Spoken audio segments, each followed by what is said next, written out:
Bom dia, torcida de guerreiros! Fluminense encaminha acerto com goleiro que fez grande temporada na Série A e veja o debate do GE em que o Fluminense analisa o interesse do clube em virar SAF.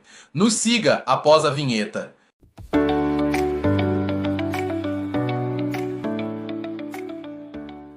O Fluminense está no mercado e a qualquer momento poderá anunciar seu primeiro reforço para a temporada de 2025. O tricolor deverá ter o elenco bastante modificado para o ano que vem, já que muitos atletas não renderam o esperado. E uma das peças que poderão agregar ao Fluminense deverá ser em posição pouco contestada do plantel atual. O goleiro Fábio poderá ter uma sombra na equipe titular ou pelo menos prepará-lo para possíveis oportunidades. O Flu tem interesse no arqueiro Lucas Arcanjo, de 26 anos, que fez boas apresentações no Vitória em 2025. Fluminense fez proposta para ter goleiro em definitivo. De acordo com as informações, o Pó de Arroz fez proposta para ter 50% de direitos do guarda-redes e a diretoria baiana analisa a proposta. Valores agradam e a garantia sobre o pagamento está sendo discutida internamente com ambas as equipes. Seu staff é um ex-conhecido da torcida do Flu. Rony, que atuou como atacante no fim da década de 90, é o empresário do jogador. A negociação ficará em torno de 6 milhões de reais. Outro assunto muito importante dessa coletiva, Phil, foi SAF, né? Porque o Mário abriu falando sobre SAF, sobre nota que saiu hoje, né? Sobre esse assunto. Abriu falando que acho que a grande novidade é que agora o Fluminense autorizou o BTG, né? Que é o banco que faz esse meio campo aí em busca de investidores, a procurar investidores que queiram comprar o controle do clube, né? Porque inicialmente o Fluminense não queria vender o controle do clube, queria virar uma SAF, ter um investidor, mas sem perder 51% das ações, pelo menos, né? E agora há uma mudança de pensamento de que também é importante procurar investidores que queiram o controle do clube, que pode ter uma proposta muito melhor para o Fluminense. Como é que você viu essas informações que o Mário deu sobre SAF nessa coletiva de hoje, Phil? Eu acho que na última coletiva que ele deu foi dia 1º de outubro, e ele diz que no final de outubro, meados de novembro, já teria uma definição ali, provavelmente teria uma definição, e não teve ainda, né? Hoje teve essa mudança dessa última coletiva, onde ele diz que ele, Matheus Montenegro, entendem que se abrir para o comando pode ter proposta melhor, e acho que é coerente isso, ter essa abertura, porque realmente seria complicado o Fluminense ter esse comando. E o grande questionamento também foi sobre ele aceitar ser CEO da cidade, uma possível SAF, e ele argumenta que isso quem não decide é ele, seria uma proposta do dono da SAF de fazer essa proposta para ele, né? Para ele ser o CEO, mas ele se diz preparado pelo tempo que ele tem de clube, diz que está lá, fez aquele discurso lá, que é o histórico dele, né, de ser advogado desde muito cedo e de abrir mão de ser advogado para concorrer e não ganhar a primeira eleição. A minha impressão como torcedor é que ele deixa claro que se tiver a proposta para ser CEO, ele será CEO de uma possível SAF do Fluminense. Ele falou muito desse assunto também, né, Marcelinho? Sobre essa informação que muito rola nos bastidores de que ele teria feito uma exigência de ser o CEO da SAF. E ele explica que juridicamente isso não é possível, que quem vai escolher o CEO da SAF é um investidor. E caso o investidor entenda que ele é uma boa opção, ele dá a entender também que aceitaria, né? Por aí. Eu acho que um pouco dessa confusão se deu pelas primeiras declarações do Mário, porque ele cita muito o Marcelo Paes do Fortaleza como um exemplo. E o Marcelo Paes era o presidente do Fortaleza e virou CEO da SAF do Fortaleza. Só que isso também tem muito a ver com o modelo que o Fortaleza escolheu. Com essa novidade de que o Fluminense quer vender o controle está nas mãos de quem comprar a SAF.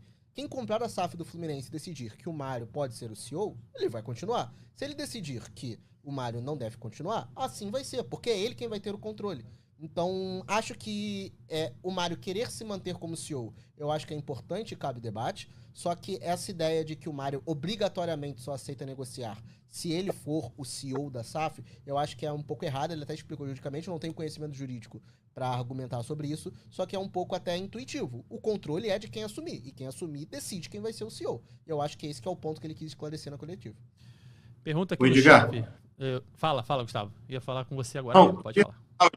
Uma coisa, assim, que eu acho que, assim, o Mário não falou, enfim, e aqui também é até uma opinião, entra mais na questão da opinião, mas também por entender um pouco mais do clube ali.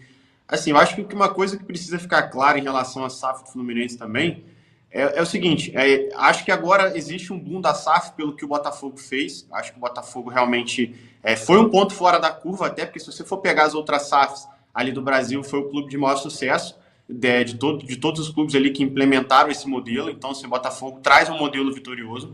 Só que, assim, o Fluminense, e aqui não é uma comparação, não estou dizendo quem é maior, quem é menor, não, longe disso, tá? Não estou aqui diminuindo nenhum clube. Mas o Fluminense não se encontra na situação que o Botafogo se encontrava, que o Vasco se encontrava e que o Cruzeiro se encontrava. Os clubes ali viviam uma situação muito emergencial, era uma situação muito caótica, e isso já é notório, é público, enfim, todo mundo sabia, os times estavam na Série B sem perspectiva de voltar para a Série A, passavam por um momento muito mais delicado que o Fluminense neste momento. O Fluminense, neste momento, apesar da dívida ainda, que não tá solucionada, o Fluminense fala que está equacionada, enfim, o Fluminense tem dívida sim, não tem aquela situação tão confortável como outros times do futebol brasileiro, mas o Fluminense não vive uma situação tão desesperadora como esses clubes que eu citei. E volto aqui a dizer, não estou desprezando a história dos clubes, falando que os clubes são menores, enfim, a situação financeira desses clubes eram muito piores que a do Fluminense. Então o Fluminense hoje tem que ter um cuidado muito maior, porque ele tem uma vida útil, digamos assim, muito maior que esses outros clubes tinham na ocasião quando se venderam. E, além disso, e aqui também não é um desprezo à base desses clubes, nenhum desses clubes tinha um Xerém na ocasião, né? Hoje o Xerém é um grande diferencial do Fluminense. Então, o que precisa ficar claro é isso. O Fluminense hoje, por exemplo, no Sub-17, tem o Sub-17, que é o atual campeão da Copa do Brasil, tem o Sub-17, que é o atual campeão brasileiro da modalidade. Então, assim, o Sub-17 são aqueles jogadores realmente que já estão para bater no profissional. E assim, há um tempo atrás, até em uma desses encontros, enfim, no clube, na época o Mário falou que existia um estudo ali que eles acreditavam que o Fluminense tinha pelo menos ali em Xerém algo em torno de 700 milhões a ser negociado, entendeu? Em questão de joias, enfim, para os próximos anos. Mas isso também não é uma perspectiva de um mês, 2 meses, enfim. É para o futuro, analisando o potencial de Xerém. E hoje, se a gente for pegar, realmente, Xerém é uma das melhores bases do Brasil, enfim.